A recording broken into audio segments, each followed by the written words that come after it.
नमस्ते आप सभी भाइयों बहनों का सुपर एग्जाम अड्डा में उत्तर प्रदेश पुलिस विविध के जितने भी प्रश्न आए हुए हैं जो विभाग से संबंधित हैं, विभाग से संबंधित या राजस्व से संबंधित, उन सभी प्रश्नों में अभी तक 2006 से लेके 2020 तक कुल 36 प्रश्न आए हैं, जिसमें हम जो उनके प्रैक्टिस और प्रीवियस ये दोनों प्रश्नों को लेके आपके सामने आए हैं।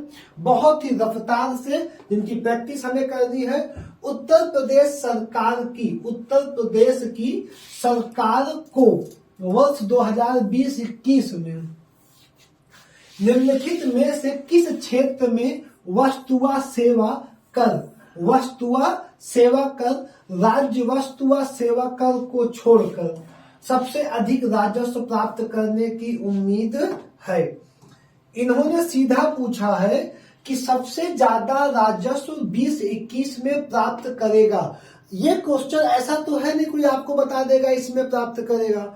जो पिछला डाटा होता है उसी के आधार पर जिसमें आप ज्यादा प्राप्त किए हैं उसमें अब की भी आप क्या करेंगे, ज्यादा प्राप्त करेंगे।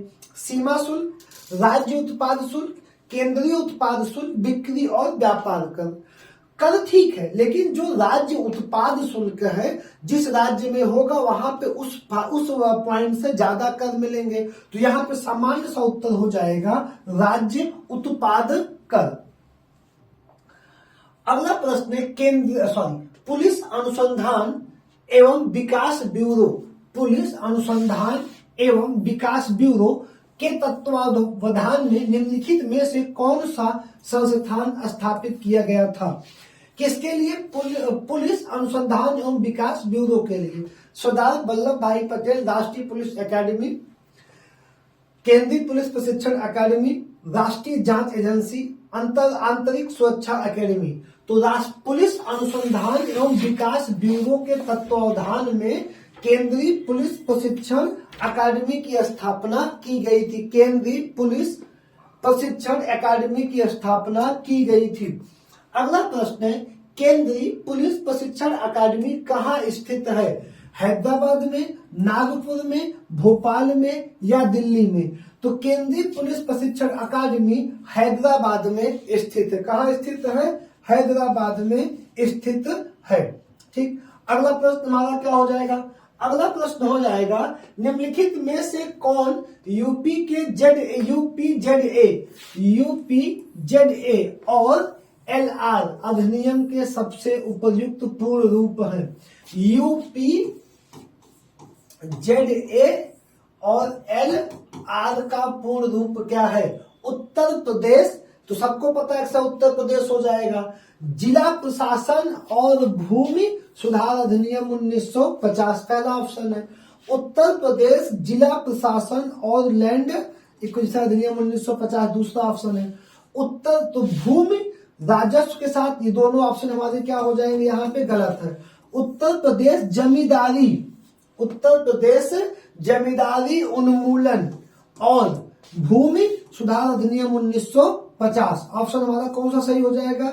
हमारा ऑप्शन सही हो जाएगा सी वाला। कौन सा सही हो जाएगा? सी वाला। उत्तर प्रदेश जमींदारी उन्मूलन और सुधार अधिनियम 1950 सही हो जाएगा।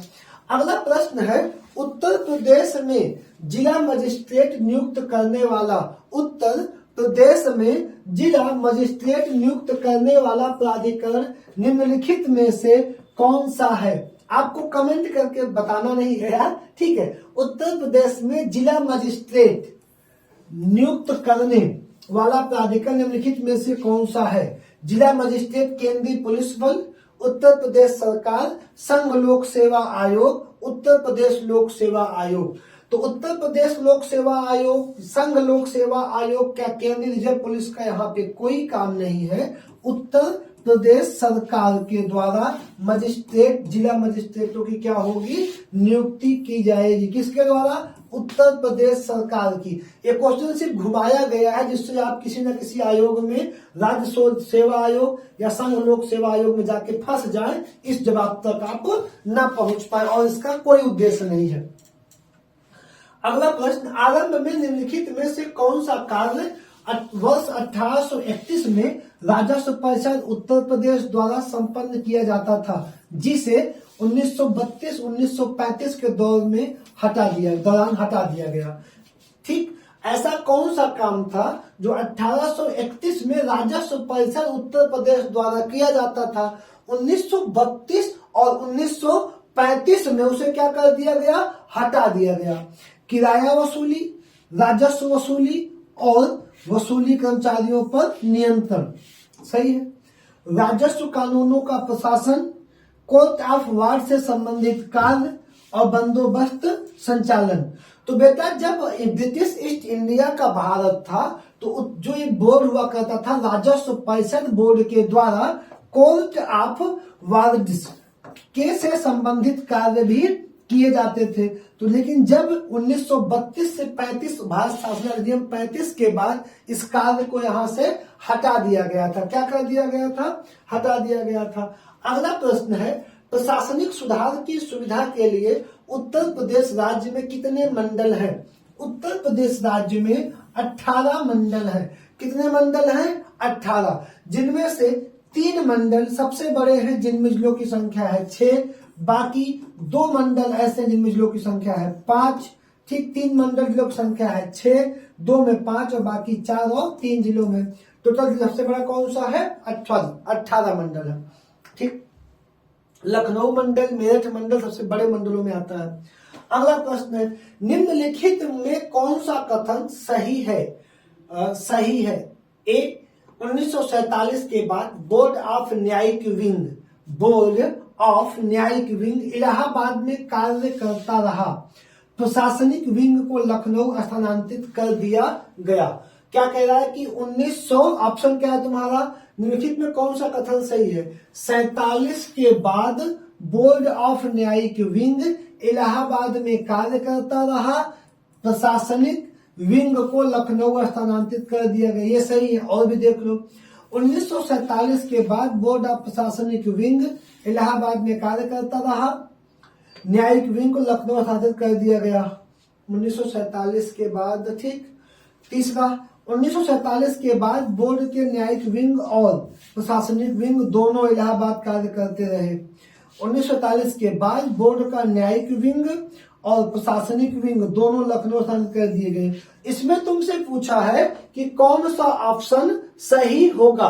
कौन सा ऑप्शन हमारा सही हो जाएगा? ए वाला सही हो जाएगा, बी वाला सही होगा, या सी वाला, या डी वाला? तो इसमें हमारा ऑप्शन सही होगा ए वाला। 1947 के बाद बोर्ड का न्यायिक विंग इलाहाबाद में कार्य करता रहा। क्या काम कर? न्यायिक विंग कहाँ काम करता रहा? इलाहाबाद में। प्रशासनिक विंग को लखनऊ स्थानांतरित कर दिया गया। ऑप्शन ए वाला हमारा क्या हो जाएगा? सही, बाकी 3 गलत हो जाएंगे। अगला प्रश्न है, चकबंदी से आपका क्या अभिप्राय है? चकबंदी लेखपालों की भर्ती भी हुई थी 15 में, उसके बाद अभी राजस्व चकबंदी दोनों। होता क्या है चकबंदी? भूमि का एकीकरण, संपत्ति का एकीकरण, परिवार का एकीकरण या कर का समेकन। अगर जितने बच्चे थोड़ा मोड़ा खेतों के बारे में जानते हैं तो उनको बिना किसी कुछ कहे अपने आप स्वतः उत्तर मिल गया, भूमि का एकीकरण। क्योंकि कोई सरकारी विभाग आपके संपत्ति को इकट्ठा नहीं करेगी, कोई परिवार को नहीं, और कोई आपके कर को समेकित नहीं करेगा। तो आपका ऑप्शन क्या सही हो जाएगा? ए वाला। चकबंदी से क्या किया था? भूमि का एकीकरण किया जाएगा। अगला प्रश्न है हमारा, राजस्व आयोग या बोर्ड ऑफ रेवेन्यू उत्तर प्रदेश में कितने सदस्य होते हैं? यह है, राजस्व आयोग या बोर्ड ऑफ रेवेन्यू उत्तर प्रदेश में कितने सदस्य हैं? 2, 3, 7 या 10? तो राजस्व बोर्ड या बोर्ड ऑफ रेवेन्यू में यूपी में कुल सदस्यों की संख्या कितनी होती है? 10 होती है। कितनी होती है? 10। संत कबीर नगर जिले का पुलिस प्रशासन किस पुलिस क्षेत्र के अंतर्गत आता है? तो संत कबीर नगर भैया गोरखपुर और बस्ती के बीच में है। जब आप फैजाबाद से आगे बढ़ेंगे हाईवे पे तो आपको पड़ेगा बस्ती, फिर संत कबीर नगर जिसका मुख्यालय है खलीलाबाद, और आगे जाएंगे तो गोरखपुर। तो किसके जोन में आ जाएगा? गोरखपुर प्रशासन के जोन में आ जाएगा संत कबीर नगर। 1831 ईस्वी में बोर्ड ऑफ रेवेन्यू 1831 ईस्वी में board of revenue Uttar Pradesh की स्थापना कहाँ की गई थी? Board of revenue Uttar Pradesh की स्थापना कहाँ की गई थी? इलाहाबाद में। कहाँ की गई थी? इलाहाबाद में स्थापना की गई थी। अगला प्रश्न है हमारा, निम्नलिखित में से कौन सा राजस्व विभाग का उच्चतर प्राधिकारी है? कौन राजस्व विभाग का उच्चतर प्राधिकारी है?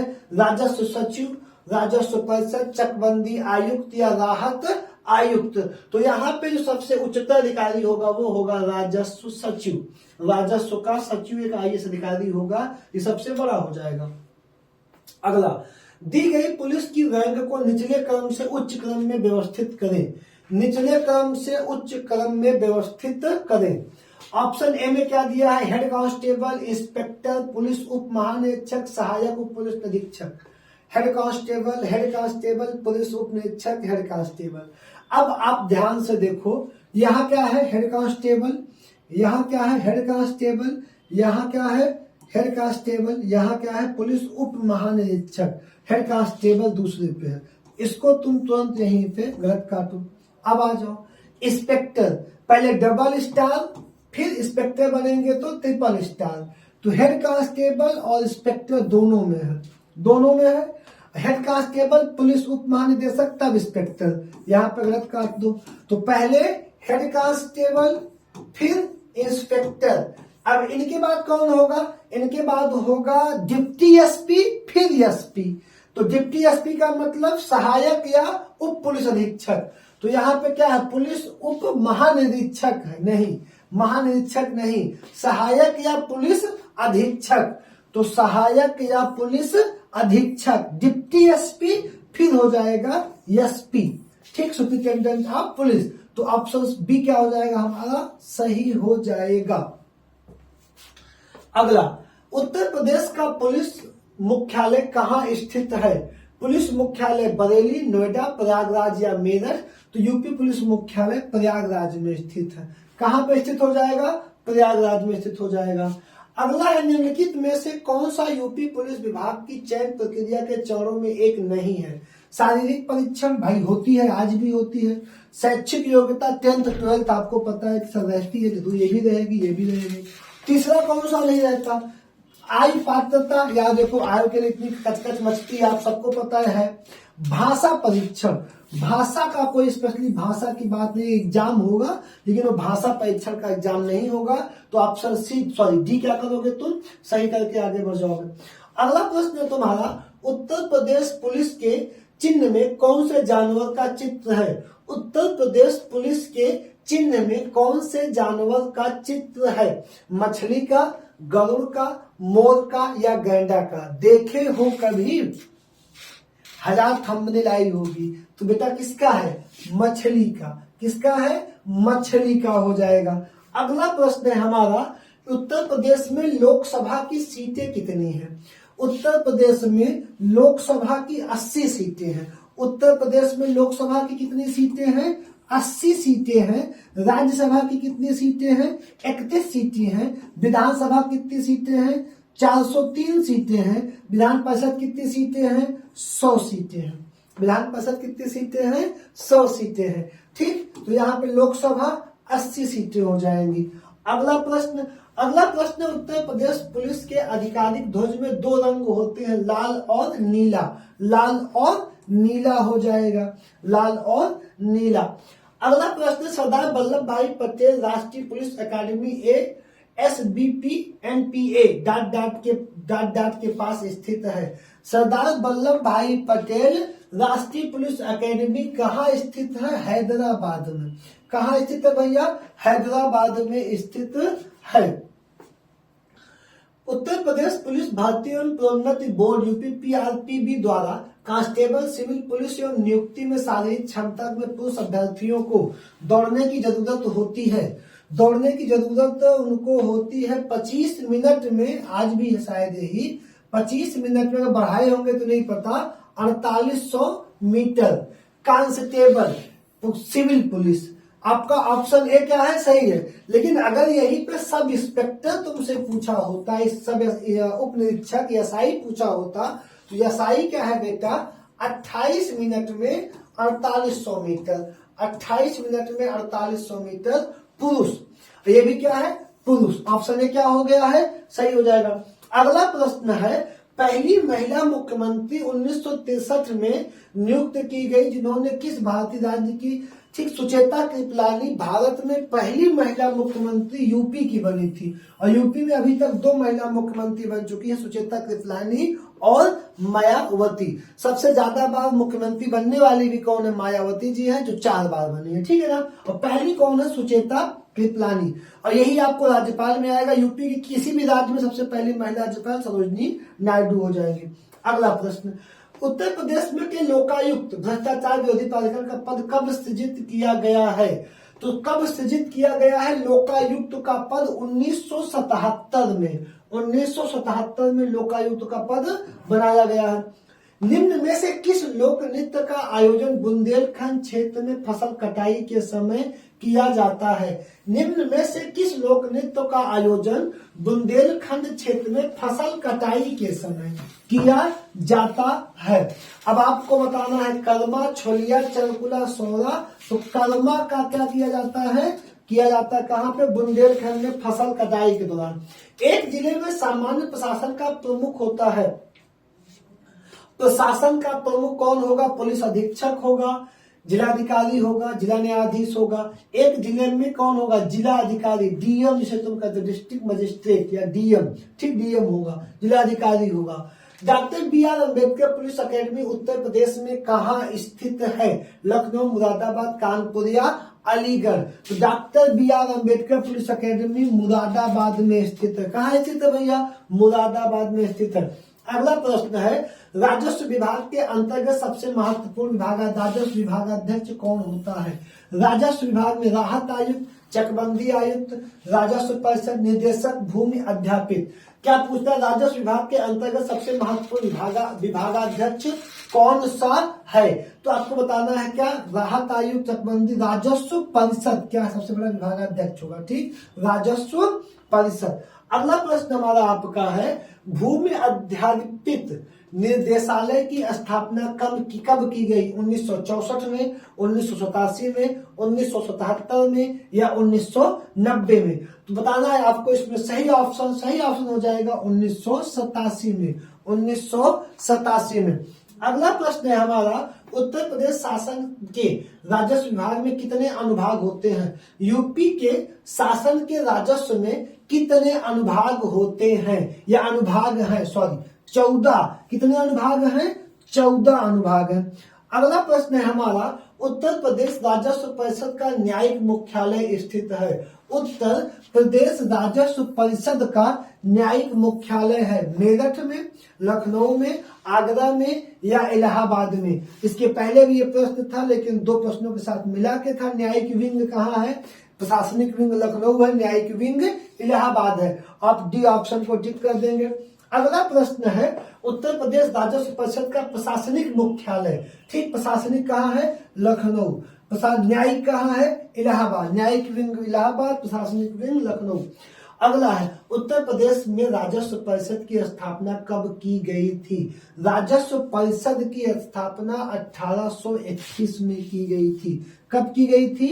1831 में। उत्तर प्रदेश राजस्व परिषद के न्यायिक तथा प्रशासनिक व्यवस्था को किस राजस्व परिषद के न्यायिक तथा प्रशासनिक व्यवस्था को किस वर्ष अलग कर दिया गया? 1945 में, 1955 में, 1950 में, 1947 में? आपको कमेंट करके बताना है कि किस वर्ष इसको क्या कर दिया गया, अलग कर दिया गया। 1900 कब? 45, 55, 50 या 47? तो राजस्व से प्रशासन और न्यायिक को कब अलग किया गया? 1947 में। 1947 में राजस्व परिषद में जिलाधिकारी के अधीन होते हैं। राजस्व परिषद में जिलाधिकारी के अधीन होते हैं मंडलायुक्त, लेखपाल, तहसीलदार। मंडलायुक्त तो नहीं होगा, ये तो मंडल का प्रमुख होगा, तो ये जिलाधिकारी का अधीन क्यों होगा? लेखपाल, तहसीलदार होंगे, ये नहीं होगा। अपर जिलाधिकारी, अपर मंडलायुक्त, ये भी नहीं होगा, ठीक। उप जिलाधिकारी होंगे तहसीलदार, जिलाधिकारी के नीचे होगा लेखपाल, ये होंगे। राजस्व निरीक्षक ये सब नहीं होंगे। तो क्या ऑप्शन सही मिला तुमको? डीएम के अधीन कौन हो जाएगा? ऑप्शन सी वाला हो जाएगा। अगला है राहत आयुक्त विभाग का कार्यालय कहाँ स्थित है? राहत आयुक्त विभाग का कार्यालय कहाँ स्थित है? जवाहर भवन लखनऊ में, इंदिरा भवन वाराणसी में, गांधी भवन कानपुर में, राजीव भवन इलाहाबाद में। तो जवाहर भवन लखनऊ में। कहाँ है भैया? जवाहर भवन लखनऊ में। पुलिस विभाग के प्रधान अधिकारी होते हैं डीजीपी, डीजी, आईजी, एसएसपी। तो सबसे बड़ा पद यूपी पुलिस का सबसे बड़ा अधिकारी होता है डीजीपी। कौन होता है? डीजीपी। आपको कमेंट करना है कि वर्तमान में यूपी का डीजीपी कौन है। ठीक,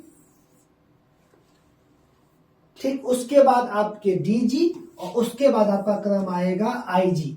ठीक, आपको बताना है। अगला प्रश्न हमारा कौन सा हो जाएगा?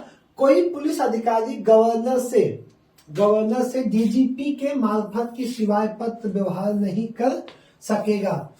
यह किस पैरा में वर्णित है? कोई पुलिस अधिकारी गवर्नर से डीजीपी के मार्फत के सिवाय, डीजीपी के अलावा गवर्नर से पत्र व्यवहार कोई नहीं कर सकता। किस में वर्णित है? 4 में, 5 में, 6 में या 1 में? तो पैरा 1 में वर्णित है कि डीजीपी के अलावा गवर्नर से कोई भी पुलिस अधिकारी पत्र व्यवहार नहीं कर सकता है। अगला, ग्राम चौकीदार का मुख्य कर्तव्य है ग्राम चौकी पर पहरा देना, मुखियों द्वारा निर्देशित कार्य निर्देशन पालन करना, थाने के कार्य को करना, उपरोक्त में से कोई नहीं। उसका वास्तविक काम था ग्राम चौकीदार का पहरा देना, लेकिन अब उसका काम क्या हो गया है? ये वर्तमान में जो लिखा पढ़ी का काम है ये यही सही आंसर है, लेकिन उसको लोग क्या बना लिया है? थाने का नौकर। सच्चाई ये है और ऑन पेपर ये हो जाएगा उत्तर ए वाला। अगला प्रश्न है हमारा, जिले के में आपराधिक प्रशासन का प्रधान होता है। जिले में आपराधिक प्रशासन का प्रधान होता है डीएम, एसएसपी, एसपी या डीआईजी। तो यहाँ पे कौन होगा? जिले में आपराधिक प्रशासन का प्रधान होगा डीएम, एसपी। अब ज्यादातर बच्चे सोचेंगे कि अपराध जिले में हो रहा है तो डीएम नहीं एसपी को लगाएंगे। जिले में सभी प्रकार के प्रशासन का हक जिम्मेदार कौन होगा? डीएम होगा। सभी का जिम्मेदार कौन होगा? इनके अधीन एसपी होंगे, इनके अधीन सरकारी अधिकारी होंगे। ठीक, अगला प्रश्न है, अपराध रजिस्टर से किसी अपराध को निकाल देने के लिए किसकी मंजूरी आवश्यक है? डीएम की, डीआईजी की, एसपी की या डीजीपी की? अपराध रजिस्टर से किसी अपराध को निकाल देने के लिए किसकी मंजूरी आवश्यक है? डीएम की। किसकी मंजूरी आवश्यक है? डीएम की मंजूरी आवश्यक है। अगला प्रश्न है, रेलवे पुलिस से संबंधित अपराध के मामलों में अपराध रजिस्टर से किसी अपराध को निकालने के लिए किसकी मंजूरी चाहिए? डीएम, आयुक्त, DIG railway, SP railway. DIG railway के उससे क्या करेंगे? आप अपराध को निकाल सकते हैं। जिले के पुलिस बल का प्रधान को अब आ गए आपसे, तो पुलिस बल का प्रधान कौन होगा? तो आपका हो जाएगा एसपी। कौन हो जाएगा? एसपी। ठीक, डिप्टी एसपी नहीं, ये डिप्टी एसपी, एसपी। ठीक, अगला प्रश्न कौन सा है? अगला प्रश्न थाने का भार साधक अधिकारी के अनुसार होता है। थाने का भार साधक अधिकारी के अनुसार होता है उप निरीक्षक, सहायक उप निरीक्षक, सर्किल इंस्पेक्टर जिसे तुम सीओ बोलते हो, या इंस्पेक्टर। तो यहाँ पे प्रश्न क्या है? प्रश्न है कि थाने का भार साधक अधिकारी के अनुसार भार साधक ज्यादा भार को ढोने वाला, ज्यादा लोड को लेके चलने वाला थाने में कौन होता है? उप निरीक्षक, सहायक उप निरीक्षक, सर्किल इंस्पेक्टर। सीओ से थाने से कोई मतलब, तो उसके अंदर कई थाने होंगे। इंस्पेक्टर, तो जो सबसे ज्यादा लोड लेके चलता है वो चलता है सब इंस्पेक्टर। उप निरीक्षक, एसआई। सबसे ज्यादा भार साधक कौन होता है? सब। ठीक, अगला बढ़ेंगे। अगला है, पुलिस थाने का कार्यालय लिप रिकॉर्ड कीपर और लेखपाल होता है। पुलिस थाने का कार्यालय लिपिक, रिकॉर्ड कीपर और लेखपाल होता है। द्वितीय अधिकारी, थाना प्रभारी, हेड कांस्टेबल या कांस्टेबल। तो यहाँ पे आपका हो जाएगा हेड कांस्टेबल। कौन हो जाएगा? Head constable. ठीक, जो आप सिंगल स्टार की भर्ती आती है ना एएसआई की, हेड कांस्टेबल आती है ना, तो आप कौन हो जाएगा? Head constable. ठीक, अगला प्रश्न है, पुरस्कार रजिस्टर के रख रखाव की जिम्मेदारी किसे दी जाती है? एसपी, वाचक एसपी को, स्टेनो को, रिजर्व इंस्पेक्टर को, डीसीआरबी प्रभारी को। तो आपको क्या करना है? पुरस्कार रजिस्टर के रख रखाव की जिम्मेदारी किसको दी जाएगी? वाचक एसपी को, वाचक एसपी को। ठीक, तो यहां तक आज हमारा सेट पूरा हो गया। इसके बाद के सेट में हम मिलेंगे कल। धन्यवाद।